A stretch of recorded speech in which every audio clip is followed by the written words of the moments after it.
शायद ये समझ रहे थे कि ईरान धमकी में आ जाएगा, ईरान जवाबी कार्रवाई नहीं करेगा, ईरान डर जाएगा। ये समझते हैं कि ये मौलवी हैं, सर पे अमामा लगाते हैं, इन्हें क्या मतलब दुनिया की पॉलिटिक्स का। ईरान के पास वो असलहा, बारूद, मिलिट्री पावर और वो जखीरा है कि वो 1 महीने तक ये जंग लड़ ले। ऐसा है, एक महीने तक नहीं, बरसों तक लड़ सकता है। ओ माय गॉड, बीच में पाकिस्तान घुस रहा है, पाकिस्तान जो हमदर्द बन रहा है ईरान का। दोस्तों, किसी भी जंग में दुश्मन को पहले से ही कमजोर समझ लेना सबसे बड़ी गलती, और ये गलती इत्तेफाक से अमेरिका और इजराइल से हो गई। अब हो गई तो हो गई, और इसीलिए जब ईरान ने पहली बार पलटवार किया, रिटेलिएट किया इजराइल पर, तो अमेरिका को भी दिन में तारे नजर आ गए। इजराइल ही नहीं हिला, वॉशिंगटन भी हिल गया।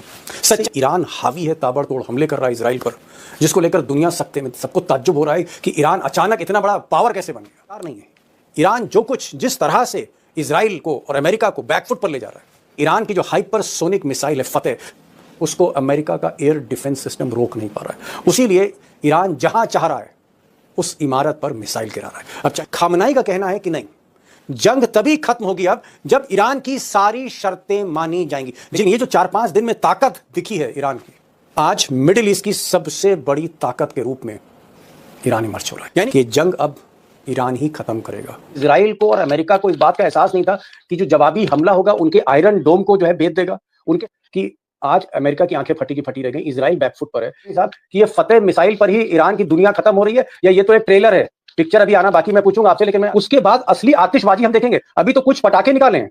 वो इस बात को कहते रहे, वो इस हद तक भी कहते हैं कि हमारे पास न्यूक्लियर बम के अलावा भी कुछ ऐसा है जो शायद न्यूक्लियर से भी आगे है। उस तरह की बीच में पाकिस्तान घुस रहा है, पाकिस्तान जो हमदर्द बन रहा है ईरान का।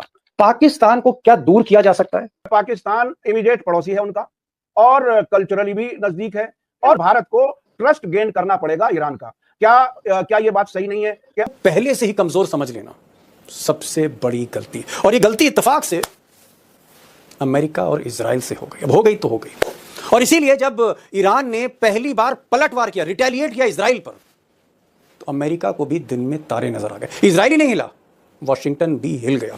सच्चाई है आज की तारीख में कि ईरान की जो टेक्नोलॉजी है, जो मिसाइल टेक्नोलॉजी, जो मिलिट्री टेक्नोलॉजी है, इसके निशाने पर, इसकी जद में इजराइल की हर एक इमारत है। और कहने वाले कह रहे हैं कि ईरान की जो हाइपरसोनिक मिसाइल है वो इजराइल के प्रधानमंत्री नेतन्याहू के घर के करीब तक पहुंच गई है। यह अलग बात है कि अमेरिकी मीडिया ने इस बड़ी खबर को दबा दिया।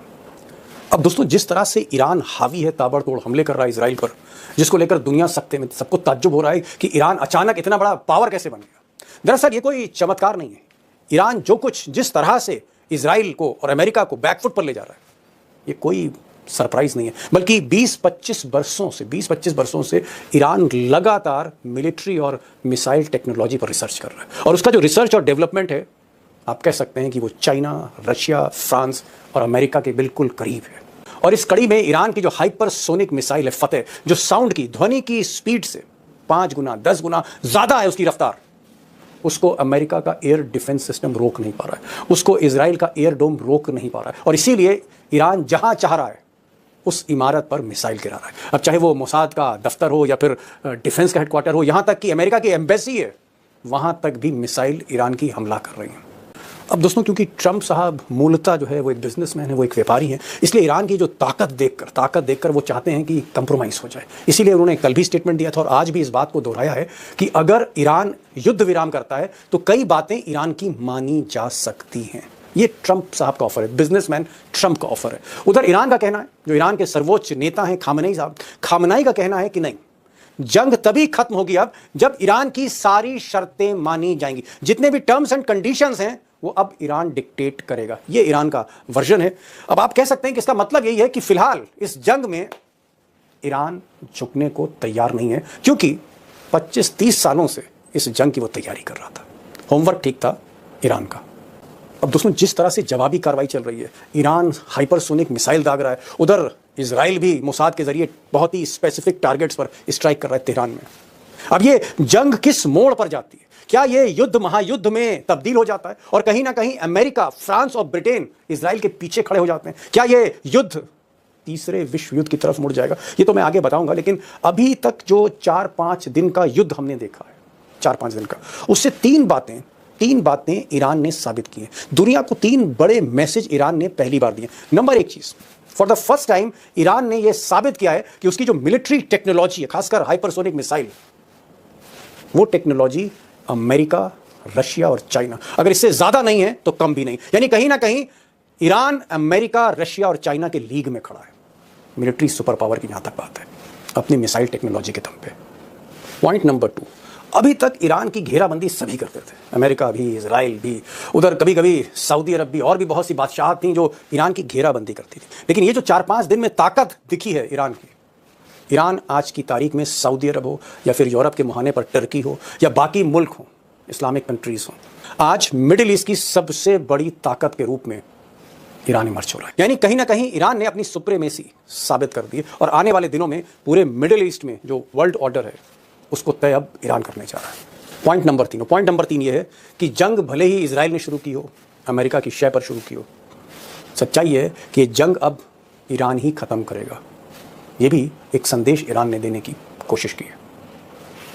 अब दोस्तों 2 बड़े सवाल हैं और बड़े बुनियादी सवाल है। नंबर 1 सवाल ये है कि क्या डोनाल्ड ट्रंप, क्या अमेरिका ये जो ईरान और इजराइल का कन्फ्लिक्ट है इसको रोक पाएगा? जैसे भारत और पाकिस्तान के बीच में हस्तक्षेप किया, कथित हस्तक्षेप किया ट्रंप ने, क्या इस तरह का कोई हस्तक्षेप, क्या इस तरह का कोई ट्रूस, कोई कंप्रोमाइज आज की तारीख में ट्रंप कर पाएंगे या नहीं कर पाएंगे? वो पिछले कई दिनों से रिक्वेस्ट कर रहे हैं, ऑफर भेज रहे हैं। क्या ट्रंप की हैसियत है कि वो ईरान और इजराइल के बीच में समझौता करा दे? ये एक बड़ा सवाल है अमेरिका को लेकर। और दूसरा सवाल है जो इसी से कनेक्टेड है कि ईरान के पास गोला बारूद का, मिसाइल्स का, हाइपरसोनिक मिसाइल्स का कितना बड़ा जखीरा है? क्या 2000 मिसाइलें हैं, 5000 मिसाइलें हैं, या 10,000 से ज़्यादा मिसाइलें, या मिसाइलें उसकी फैक्ट्रीज में बन रही हैं और फैक्ट्री जो है वो ईरान के हाथ में है, आत्मनिर्भर ईरान मिसाइल के मामले में। तो ये जो जखीरा है ये कितने दिन का है? इसका मतलब ईरान कितने दिन तक इजराइल से लड़ सकता है? और अगर अमेरिका इस जंग में शामिल होता है तो भी क्या ईरान लड़ेगा और महीनों तक लड़ पाएगा? Big question. की टेक्नोलॉजी का इल्म नहीं था इजराइल को? क्या इजराइल को और अमेरिका को इस बात का एहसास नहीं था कि जो जवाबी हमला होगा उनके आयरन डोम को जो है भेद देगा, उनके सारे एयर डिफेंस सिस्टम को जो है उसकी धज्जियां उड़ जाएंगी और सीधे सीधे मिसाइलें जो है छाती पर आके गिरेंगी इजराइल की? मोसाद पर हमला हो रहा है, खबरें ये भी आ रही हैं कि हाइफा में जो पोर्ट है जिसको मिस्टर अडानी रिकंस्ट्रक्ट कर रहे हैं, वहां पर भी जबरदस्त तबाही हुई है। तो तेल अवीव जो राजधानी है उसके भीतर धंस जाना और हाइपरसोनिक मिसाइल का कहर डालना, क्या इसके बारे में CIA को जानकारी नहीं थी, मोसाद को जानकारी नहीं थी? मुझे ऐसा लगता है उन्हें इल्म तो था, लेकिन शायद ये समझ रहे थे कि ईरान धमकी में आ जाएगा, ईरान जवाबी कार्रवाई नहीं करेगा, ईरान डर जाएगा। वो उनका कैलकुलेशन जो है वो गलत साबित हुआ और जिस तरह से जवाबी कार्रवाई हुई, देखिए ताज्जुब की करने की बात है, शायद दुनिया का कोई मुल्क कर सके। एक ही दिन में उनका IRGC का सरबराह भी मारा जाता है, फौज का सरबराह भी मारा जाता है, उसी दिन शाम होते होते नए ओहदेदारों को अपॉइंट कर दिया जाता है लीडर के जरिए, और रात में जवाबी हमला हो जाता है। यानी इतनी तेजी से रीग्रुप करना, रीऑर्गेनाइज करना अपने पूरे डिफेंस सिस्टम को, ये दुनिया शायद नहीं समझ रही थी। असल में सबसे बड़ी गलती जो ईरान के बारे में वेस्टर्न जिम्मेदारों की है, वो ये समझते हैं कि ये मौलवी हैं, सर पे अमामा लगाते हैं, इन्हें क्या मतलब दुनिया की पॉलिटिक्स का। ये इतनी मजबूती से चल रहे हैं कि तमाम पाबंदियों के बावजूद इतनी तरक्की कर रहे हैं। अगर मैं ये कहूं कि भारत से लेकर के ईस्टर्न यूरोप तक किसी मुल्क की डिफेंस इंडस्ट्री ने इतनी और भी तरक्कियां की हैं, डिफेंस इंडस्ट्री ने जितनी तरक्की ईरान ने की है, इसके बराबर कोई और मुल्क नहीं है जो इंडिजिनस अपना सब कुछ बना रहा है। तो ये बड़ी बात काज़मी साहब ने कहा कि हम हिंदुस्तान डिफेंस कॉरिडोर की बात कर रहे थे, आत्मनिर्भर होने की बात कर रहे थे। हम 25 साल से चाह कर भी, पूरे हिंदुस्तान का आवाम चाहता था कि हम एक जेट इंजन बनाएं और अपने फाइटर प्लेन, जो हमारे फाइटर प्लेन्स हैं, चाहे वो LCA हो या एमका जो है नया, इन फाइटर प्लेन्स में हम वो इंजन फिट करें। हम इंजन नहीं बना पाए 25 साल से, लेकिन काज़मी साहब कह रहे हैं कि पिछले 15 या 20 साल में ईरान ने वो तरक्की की है, खासकर मिसाइल टेक्नोलॉजी, कि आज अमेरिका की आंखें फटी की फटी रह गई, इजराइल बैकफुट पर है, चीन और रूस भी कहीं ना कहीं ये चाहते हैं कि इस तरह की टेक्नोलॉजी उनके साथ भी आके जुड़ जाए। तो ईरान ने कहीं ना कहीं एक चमत्कार तो किया है, मतलब जिस तरह से उसने ताकत दिखाई है। और मैं आगे पूछूंगा काज़मी साहब कि ये फतेह मिसाइल पर ही ईरान की दुनिया खत्म हो रही है या ये तो एक ट्रेलर है, पिक्चर अभी आना बाकी, मैं पूछूंगा आपसे, लेकिन मैं अतर साहब के पास आ रहा हूँ। अतर साहब कई बार ईरान भी गए हैं, उस पूरे जगह को समझते हैं। ये कह रहे हैं कि अभी जो मिसाइल्स हमने देखी, अभी जो हमला हमने देखा, अभी जो हथियार जो इजराइल पर जो बमबारी कर रहे हैं, ये अभी 20% है ईरान का। ईरान की जो टेक्नोलॉजी है मिलिट्री की, वो और कहीं ज्यादा, कई कदम आगे है। और अगर अमेरिका इसमें इन्वॉल्व होता है या फ्रांस इन्वॉल्व होता है, उसके बाद असली आतिशबाजी हम देखेंगे। अभी तो कुछ पटाखे निकाले हैं, बम तो अभी अलमारी में बंद है। ये बात सही है क्या? क्या फतेह जैसी हाइपरसोनिक मिसाइल इससे भी उम्दा टेक्नोलॉजी है आर्मी की, मिलिट्री की उनके पास? वो इस बात को कहते रहे, वो इस हद तक भी कहते हैं कि हमारे पास न्यूक्लियर बम के अलावा भी कुछ ऐसा है जो शायद न्यूक्लियर से भी आगे है। उस तरह की चीजें वो कहते हैं, दावा करते हैं। इसके अलावा मैं एक चीज और बताऊं, आपने अब तक तकरीबन ये 18-19 महीने की जंग देखी है। इस जंग में एक तरफ इजराइल को दुनिया भर से हथियार आते हुए देखे, क्या कभी आपने हमास को या हुती अंसारुल्लाह को कहीं से हथियार आते हुए देखे? लेकिन फिर भी वो लड़ रहे हैं लगातार। ये इंडिकेट करता है कि ऐसे उनके पास स्टॉक हैं एक्सिस ऑफ रेजिस्टेंस के, प्लस सिर्फ स्टॉक नहीं है, पहाड़ों के जरिए एक दूसरे से सुरंगों के जरिए कनेक्ट हुए हुए हैं। मेरा अपना अंदाजा यह है, क्योंकि जब इजराइल एक सरकार है और वो ऐसी सरकार है कि इतना बड़ा ज्योग्राफी भी उनके पास है और उनके पास लड़ाके हैं, उनके पास साइंसदान हैं। देखिए, ईरान और अरब मुल्कों में एक बड़ा फर्क है। ईरान ने इस्लामिक रेवोल्यूशन के बाद एजुकेशन पे बहुत बड़ा काम किया है। वहां साइंसदान ऐसे पैदा हुए हैं जो इजराइल और अमेरिका और यूरोप के मुकाबले में भी चीजें उनसे ज्यादा उम्दा किस्म की बना रहे हैं। मुझे याद है, लाऊंगा अब से तकरीबन 1.5 साल पहले प्रेस टीवी ने एक रिपोर्ट दी थी बाकायदा कि 50 मुल्क हैं कम से कम दुनिया के जो ईरान से या तो हथियार ले रहे हैं या हथियार लेने वालों की कतार में हैं। मुझे तो ऐसा लगता है कि जो पूरी दुनिया में आर्म्स इंडस्ट्री और वो जो पूरी मंडी वेस्ट के हाथ में है, वो मंडी भी ईरान जो है वो छीन लेगा। डोमिनेट कर रहा है। एक चीज जानना चाह रहा हूं, जहां तक ईरान और हिंदुस्तान की बात है मैं उस पर बात नहीं कर रहा हूं, ये जो बीच में पाकिस्तान घुस रहा है, पाकिस्तान जो हमदर्द बन रहा है ईरान का, पाकिस्तान एक तरफ चीन के साथ है, दूसरी तरफ अमेरिका के साथ गोद में बैठा है। हमने देखा सीज फायर जिन परिस्थितियों में हुई और ट्रंप ने जिस तरह से बैक किया पाकिस्तान को क्या दूर किया जा सकता है? पाकिस्तान इमीडिएट पड़ोसी है उनका और कल्चरली भी नजदीक है, और पाकिस्तान खुद एक तरह से विदेशी पैसे से चलती हुई इकोनॉमी है, तो वो तो सहारा चाहते